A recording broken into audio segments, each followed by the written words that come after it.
Hello, awesomers. It is me, your old buddy, Steve Simonson, and we're doing it again. It's another episode of the awesomers.com podcast series. Now, long running series, by the way, because this is episode number 220. We're really racking it up.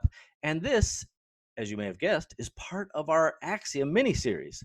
Today, we're covering Axiom number 5. So, if you want to see the placard for Axiom 5 and any other links and details we put on that page, go check out awesomers.com/220 and you'll be driven to that page. And heck, just go there anyway so we can get some nice Google love and search engine love. And by the way, hang out there for a while so it's not like you just click in and out. In fact, click all the pages you want and even enjoy the content. Frankly, there's a ton. There's hundreds of hours of, a couple hundred hours of probably content there for you to absorb.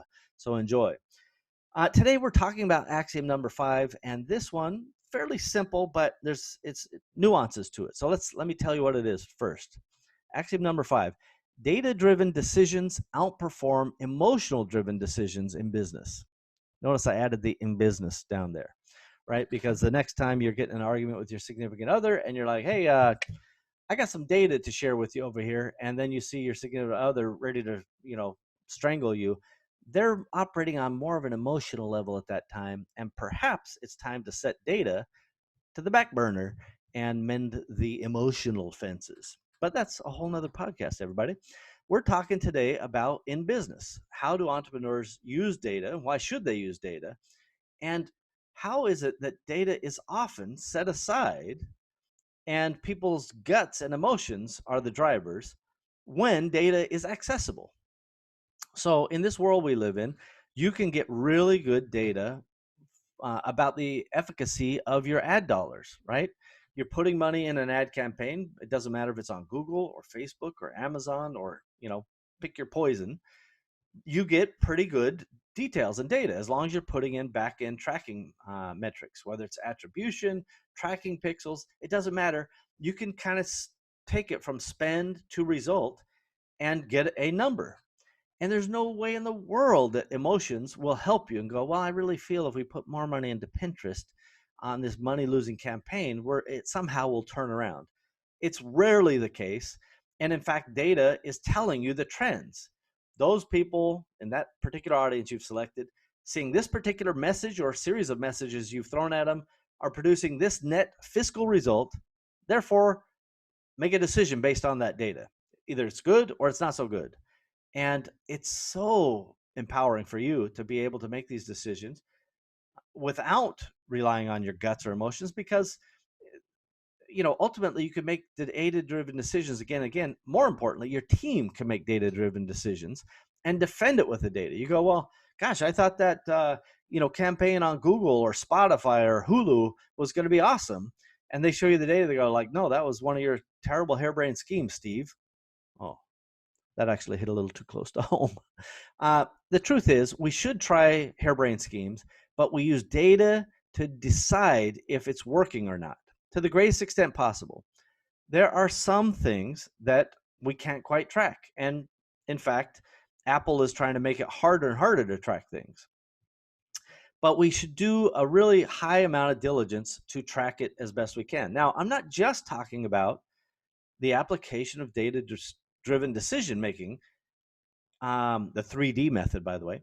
I'm not just talking about using the 3D method just for marketing, right? It applies to HR decisions. It applies, if you're hiring and you're getting a bunch of responses, but no, the candidates aren't so good. What does that tell you? Fix your messaging, right?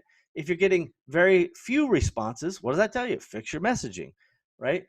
Maybe even fix the financials you're putting in that offer.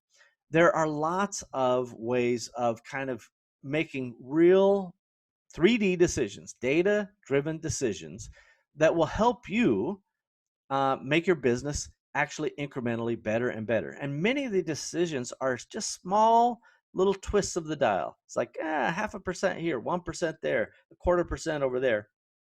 But when you and your whole team are making data driven decisions, that's the 3D method, you are going to be empowered. Your organization is empowered to keep making decisions all day, all night, even without you. They don't have to ask you because the data is telling us the way it is. That's where it will always trump emotional decisions in business. Now, I do want to put a couple caveats. There are, again, some times where you need to qualify a harebrained scheme and say, I have this, my gut is telling me that Pinterest could be really good for this product. And you do a campaign number 1, it sucks. Campaign number 2, it sucks. Campaign number 3, it sucks. But you're like, I know there's something there. You don't have to spend the moon to get true data feedback, right? You don't have to outspend yourself. You could do this with $100 to $200 to qualify each campaign and go, nope, that didn't work. Nope, that didn't work. And nobody loves to see that kind of money just kind of disappear, right? It's the online advertising wood chipper. But what we do realize is we have the capacity to make very good decisions and then validate our instincts.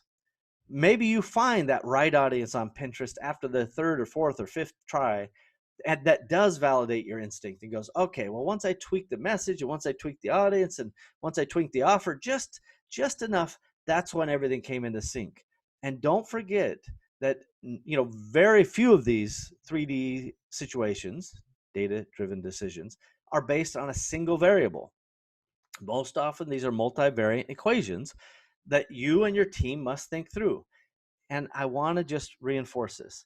This comes down to HR. It comes down to investments, right? How many times I have seen people spend money. They're like, oh, well, I need this piece of equipment, or oh, I needed this new thing.